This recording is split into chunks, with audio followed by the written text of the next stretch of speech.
and welcome to another trip to the digital frontier. In tonight's programme, we'll be taking a sideways look at that giant of the software world, Microsoft. As another incarnation of Windows is about to thud onto our screens, I'll be seeing how this originally clunky piece of software came to achieve world domination. And Roland Morgan will be providing some of his alternative thoughts on Microsoft's head honcho, Mr. William Gates III.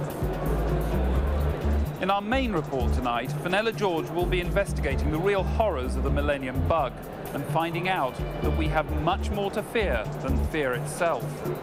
This week's competition winner will be finding out it's not as easy as you think to build the ultimate webcam. And Danny O'Brien and Dave Green will be heading off in completely the opposite direction to the rest of us by trying to make their PCs extremely slow. But first, in a unique collaboration, we look at how computer graphics have enabled an 85-year-old choreographer to dance again.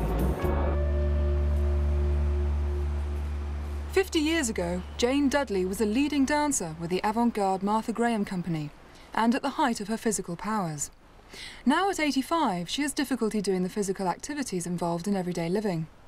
Undiminished by the disabilities of old age, however, is Jane's desire to express her ideas through dance.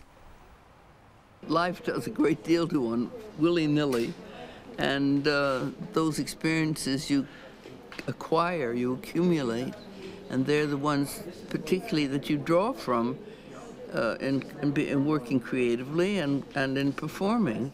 Is it going to happen now? So Jane has got together with an animator and a digital artist in an experimental project to see if computers can help her dance more freely again. Gillian Lacey is head of animation at the National Film and Television School. Her idea was to create a dance with Jane that, rather than being performed inside the proscenium arch of the stage, would exist inside the frame of the computer screen. I started wanting to do something which allowed older dancers a longer dancing life, and felt that digital technology would probably have a lot of things to give to that.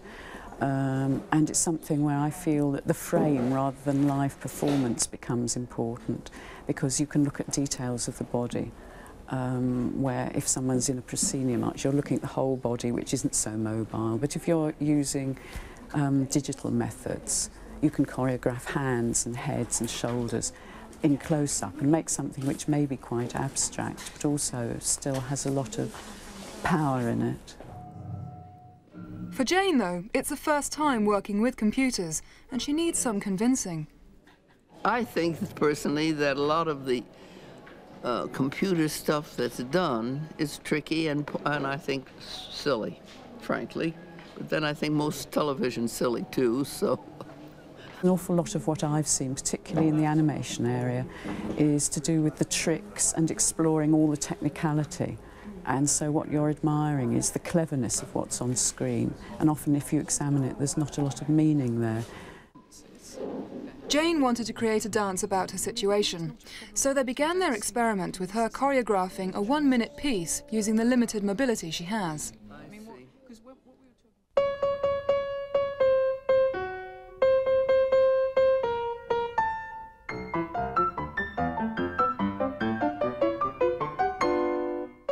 We started out with the idea of age and aging and the problems it created in myself. I knew that I had to do it in a chair or be able to support myself on a chair, because losing my balance is one of the things that is a very important risk at this point in my life. I started with an arm gesture, and then I did something with my head, and then I found something that seemed right for a phrase that repeats 6 times. It's the one that goes this way and reaches forward.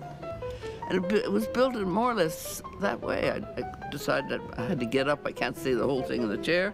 So I walk around holding on to it. And then the last is just some stormy chords.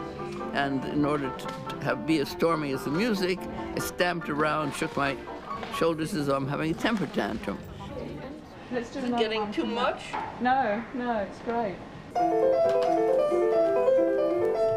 Gillian filmed Jane's dance from different angles and digitised the shots into the computer for Timo Arnell to manipulate using software packages that run on home PCs. They also filmed Enid Gill, a young dancer, performing the dance. We're exploring this avenue just to see where we can go with the combination of young and old movement. So here we have Enid dancing the movement, and the movement is it's got a very wide range of movement. It's perhaps not so expressive, but it's more mobile. So what we did is to combine those two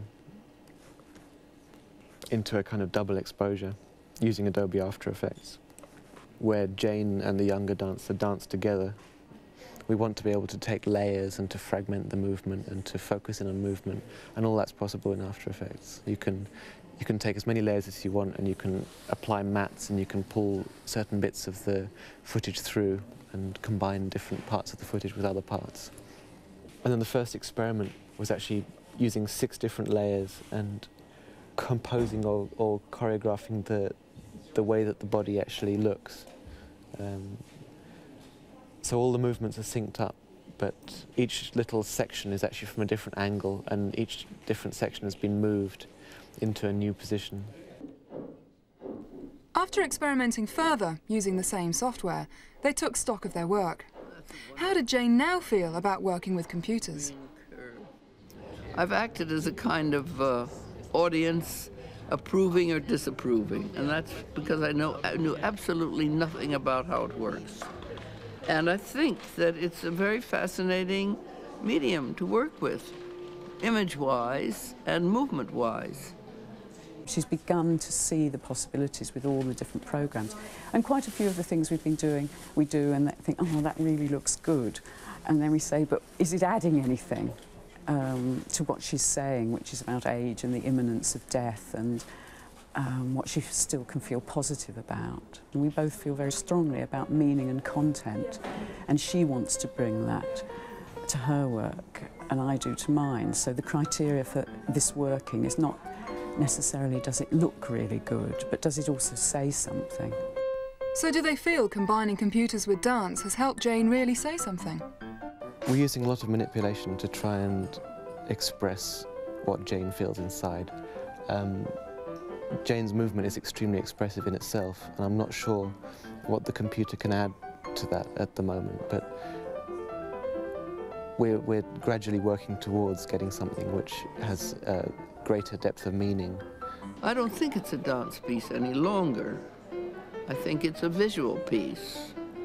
And I don't know whether I think the computer is the way a dance looks as well as it would on film, for example.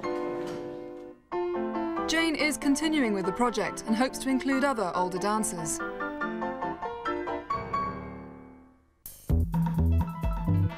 So far, our competition winners have found it pretty plain sailing, but when Ivy Dennett Thorpe decided to build the ultimate webcam, she found that sometimes things just won't go to plan. At the moment, I'm doing a doctorate in creative and critical writing at the University of East Anglia.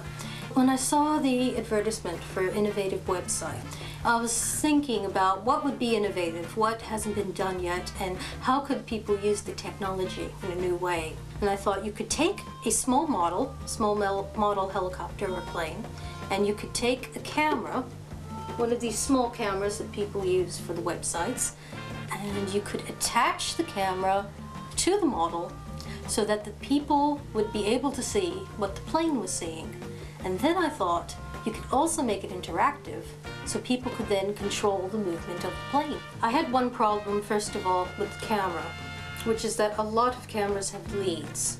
So that was going to be one problem. And I realized there might be another problem as well. Someone might come onto the site and just by accident crash the plane or fly it into a tree.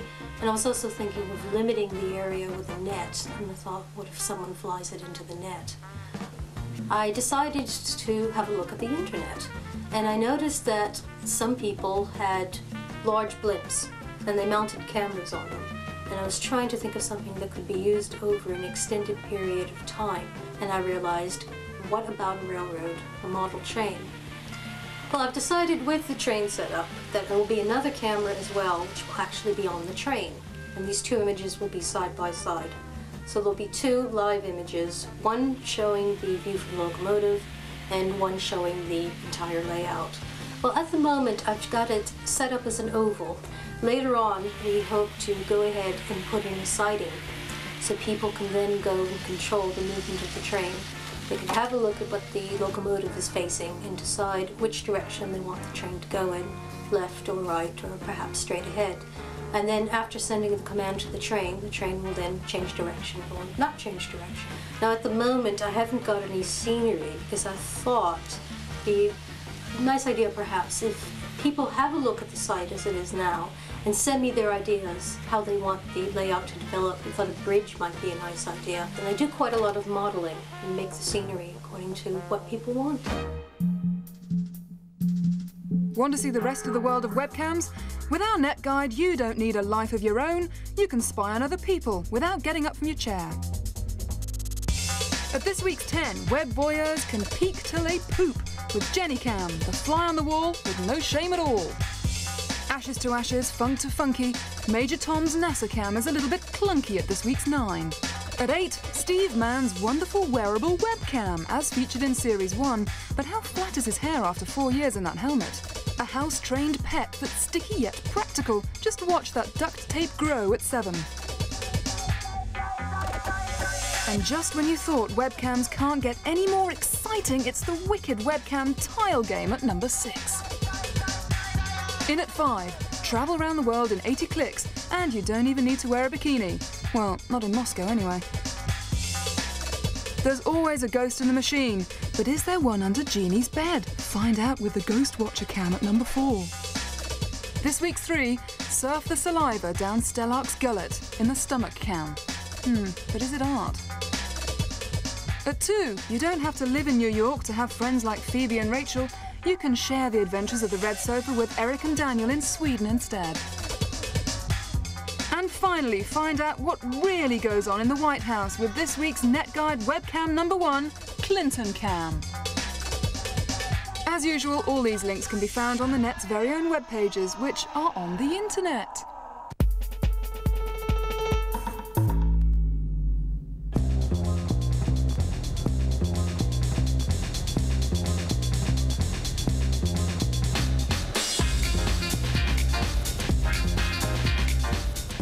Microsoft has several things that set it apart from other companies. Fabulous wealth, some good products, really, and probably the worst slogan in corporate history. Well, there are plenty of people, from American antitrust lawyers to Belgian custard pie hurlers, who would like to tell Bill Gates where to go today. He's hardly personal computing's favourite pin-up. Indeed, he sometimes makes the Millennium Dome look wanted. Windows, his main product on the other hand, is right up there with the lottery. 200 million copies are to be found running on PCs across the world. It's outsold Diana biographies and Jeffrey Archer novels. And more people spend more time staring at it than at Coronation Street, The X-Files and Celebrity Ready Steady Cook combined. So, what's its secret? Well, I've come to the Windows 98 show on the slim chance of working it out.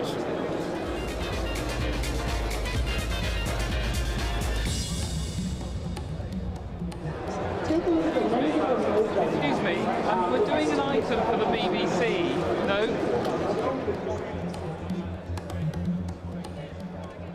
Why do you think Windows is so popular? I don't think people have got a choice, have they? There's only room for one leading product, and the rest are going to be picking up the leftovers. Because everybody wants to exchange files with somebody else, needs something universal that they can exchange. So it's popular because it's popular then? Few clues there. Perhaps it's because it's so adaptable. This rather gorgeous Casio Cassiopeia, for example, runs the latest version of Windows CE, the baby brother of Windows proper, designed to run on tiny little devices like palm tops. What we're going to do, though, is focus on Windows 98. Windows 98... And there's Windows 98 itself, of course, which will be officially launched well, sometime in 98. Late June is the current estimate. On the face of it, 98 looks suspiciously like 95, but dig deeper and, we're told, you'll find a host of new features preparing it for the future, such as USB. Nothing to do with unexploded bombs. USB is in fact about making it easy to plug peripherals like printers and cameras into the PC. So let's go ahead and take some real-time video here of everybody in the audience. And perhaps most exciting of all, a TV viewer for watching, well, supposedly for watching web pages beamed alongside new digital channels. But we can't show you that yet, because European broadcasters haven't agreed a format for the technology.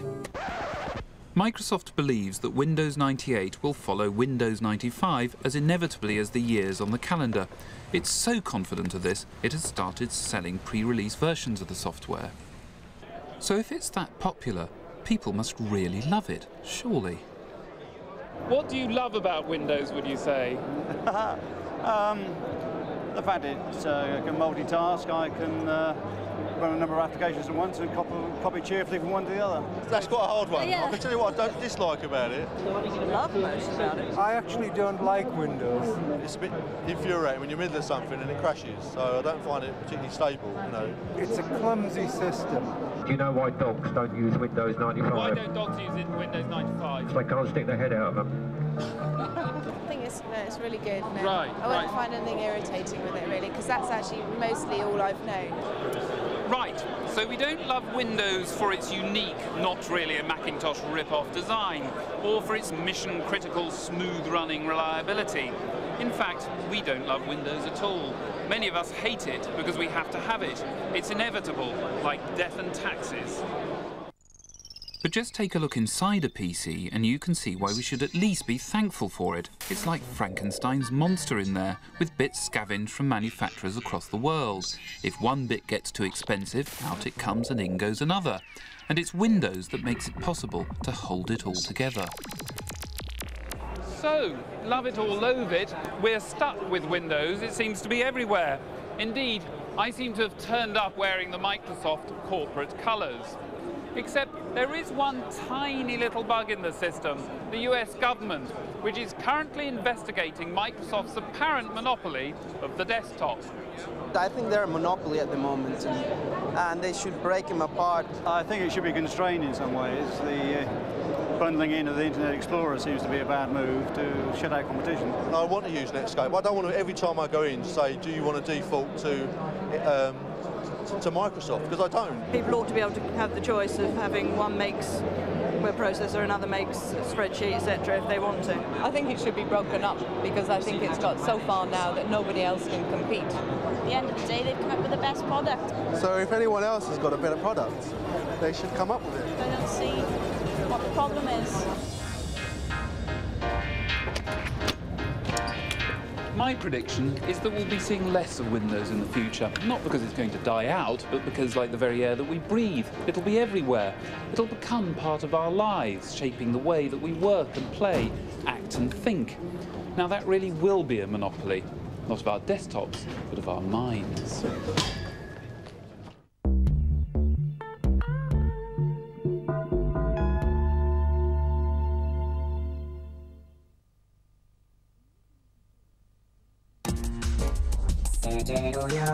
I'm the ultimate digital gnome. I'm the ultimate digital gnome. Gates is the name, software is the game, and I possibly own your home. I own everything else, it's completely insane. I'm the ultimate digital gnome. Bill's the name, Monopoly's the game. I'm completely obsessed with a future where the web is for me and nothing is free in your cyber mall computer. I'm worth 26 billion, the papers say, more than the Sultan of Brunei. With $1 million a day in minimum pay, I'm a very interesting guy. I'm the ultimate digital gnome. I'm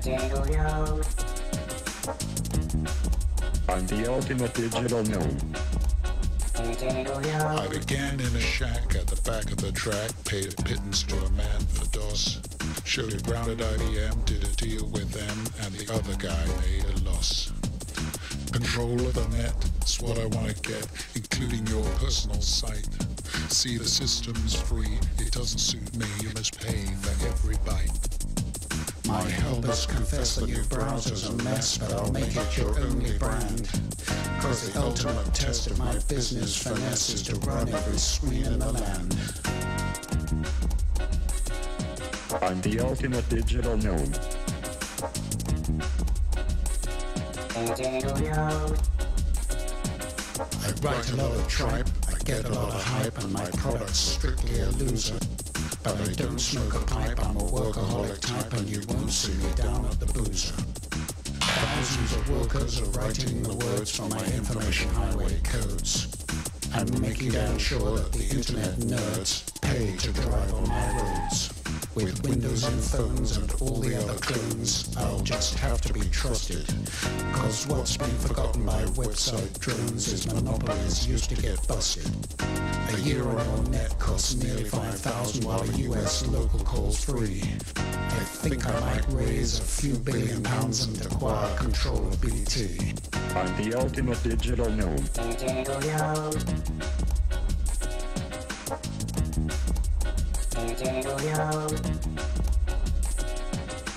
Free-for-all internet's a thing of the past. I consider it sheer perversity.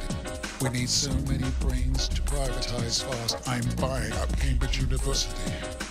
Gates is the name, obsolescence the game, and I possibly own your home. I own everything else, it's completely insane. I'm the ultimate digital gnome. Still to come on tonight's Net, our weekly visit to NoHo, where they're planning the next great leap forward, which could break the company, and the extreme consumer report in search of the slowest computers money can't buy. But first, you may feel you've heard everything you need to know about the Millennium Bug, but as the world's leading expert told Vanilla George, she can't escape from the impending computer meltdown, and she's run as far as she can.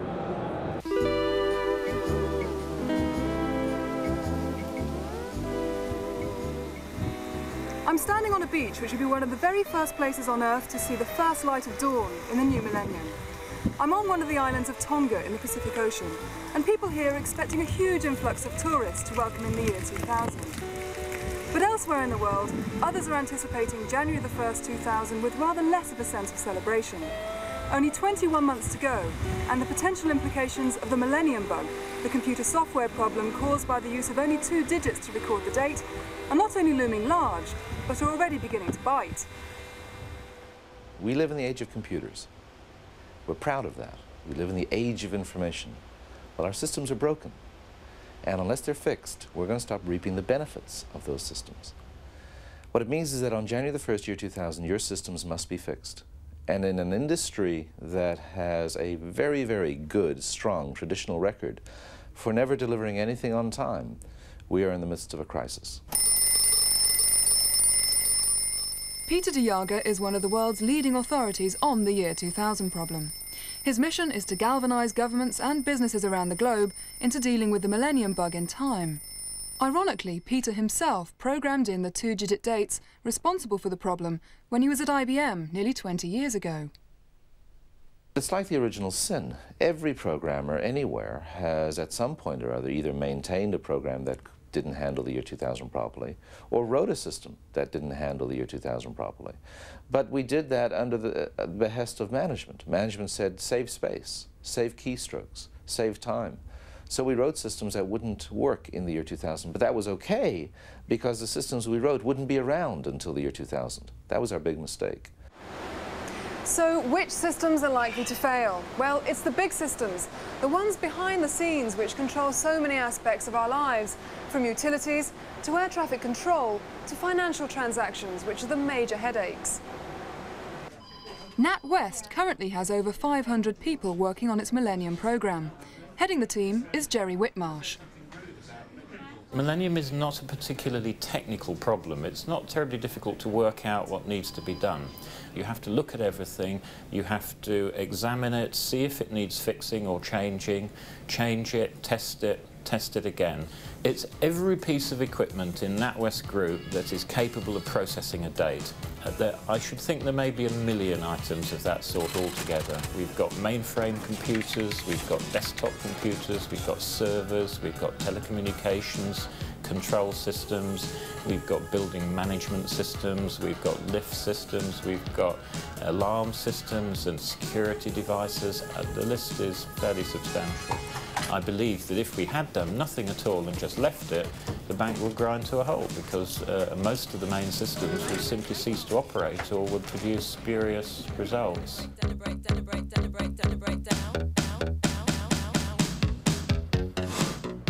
If NatWest and all the other companies in the city and around the UK manage to get their systems year 2000 compliant in time, does that mean we'll experience no problems in this country on January the 1st, 2000?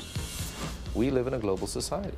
Our networks are global. If one country gets it right and anyone else gets it wrong, there will still be a ripple effect.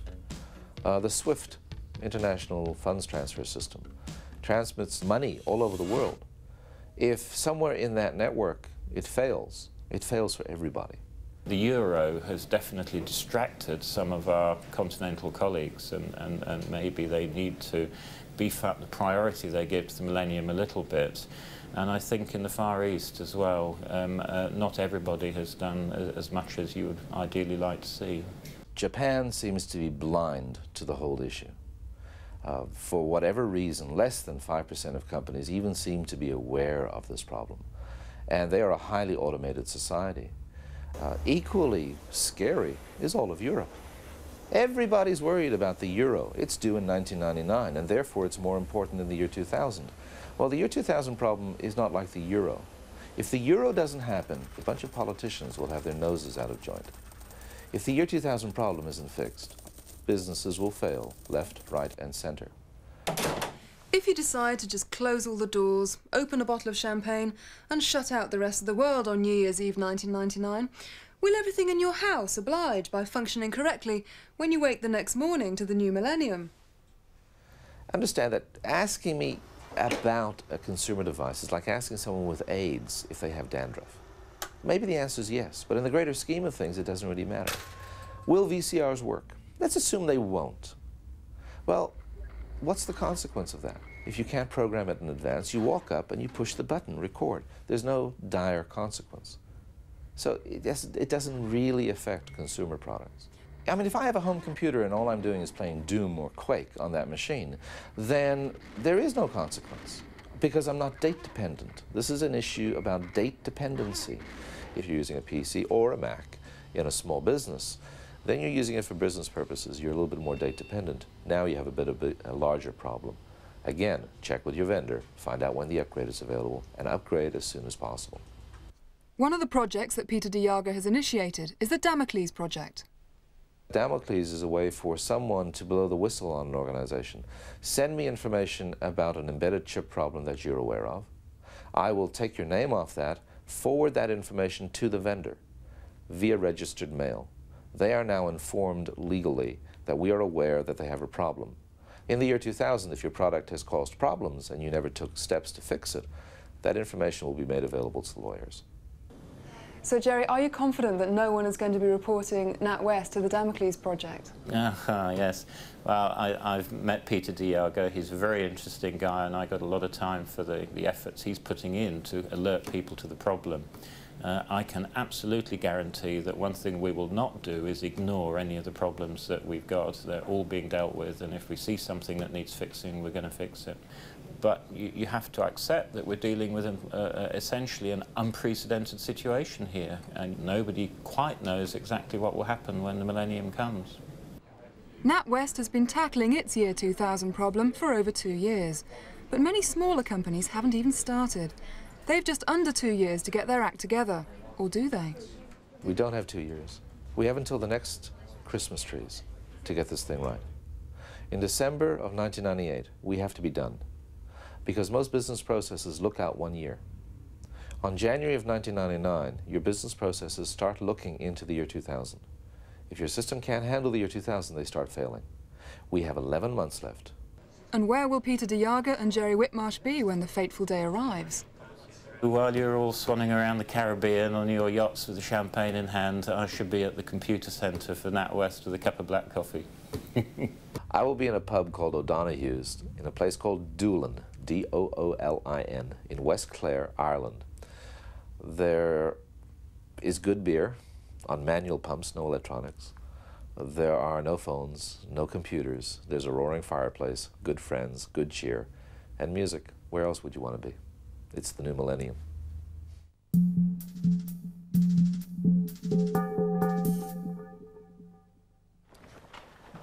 You know, there's no shortage of guides around for the sensible computer buyer. Person who wants a machine that's reasonably fast and reasonably priced, gets the job done. But you know, not everyone buys a computer because they need it for work or to play games. No, some of us buy them because we like having hard-to-understand, mysterious machines that sit around in our bedsit and only we truly know. For us, only the slowest and most exotically useless of machines will do. We're the extremists of consumer electronics. Welcome to our world.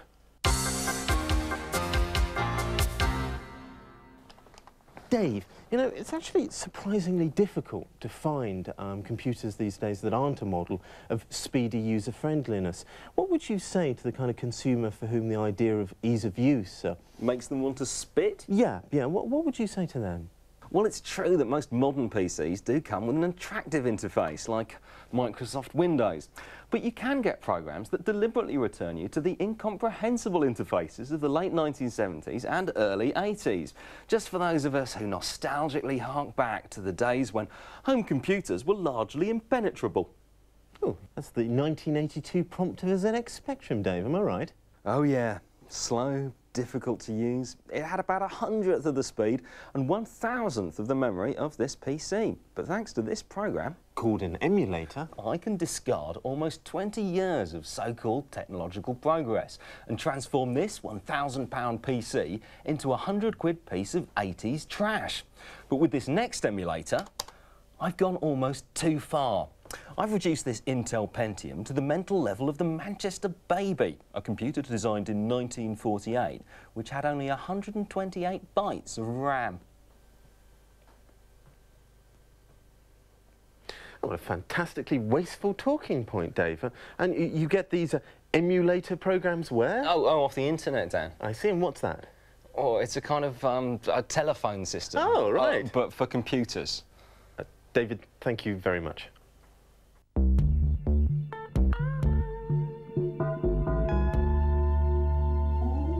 This week at NoHo, we start to unwrap Christmas present, the creative team's great hope for a new type of product.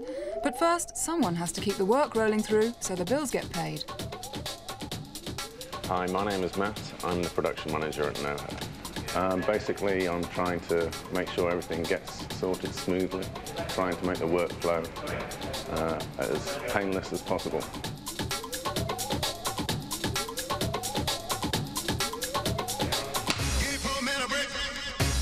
When we're putting together a team for a particular job or for a pitch, we pull together the many and variant skills available here, which are producers, programmers, designers, script writers, animators, video editors, authors, basically so we can do the whole job in-house. The Orange job that we're working on at the moment is called Orange Store and Save, and it's a combination of a screensaver with a game. The idea is that the user can play the game and use a screensaver to get more idea of what to do. The screensaver gives it hints and tips. The end result is they can then win free talk time or umbrellas or some kind of promotional prizes from Orange. Does anyone have any comments on this thing that's shown around? Yes. Every time you do something, you'll get a different hint or tip or comment on what you've just done. Well, how do you choose which hint or tip to show? Yeah, if you haven't done if you've got seven completely different I items. think rather than hints and tips, they should be comments on what you've just done. What you've just done, not what you can do. No, what you've just done, so you start to learn the storyline.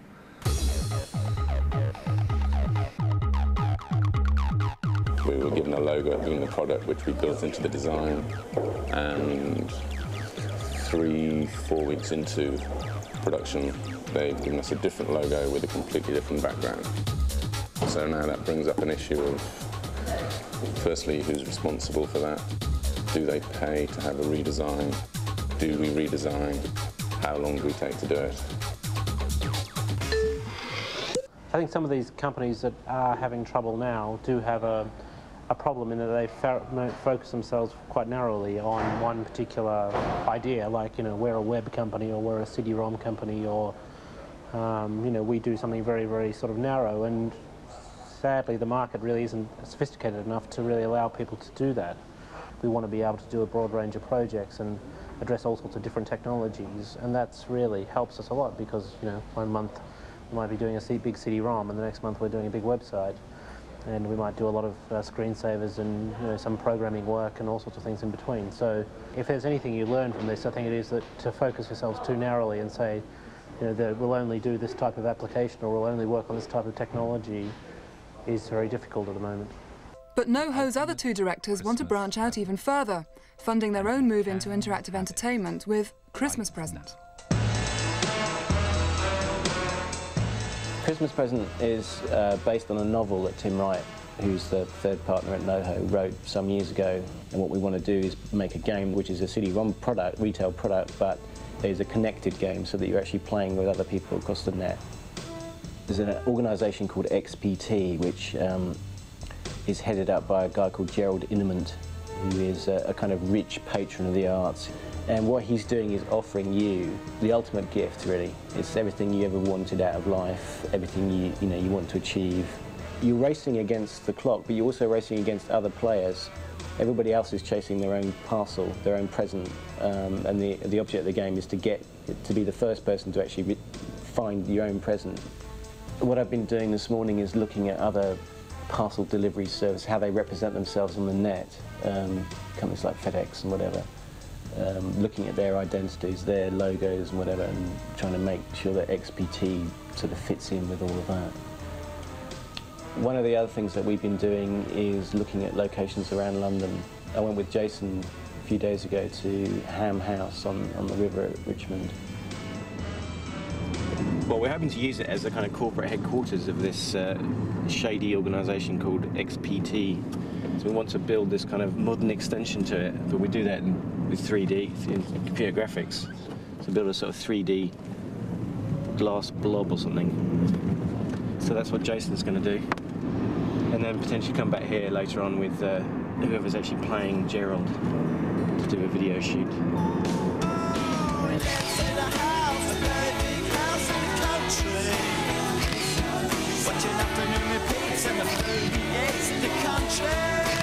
With video shoots, actors, marketing and distribution, if Christmas Present ever happens, it's going to need a big budget.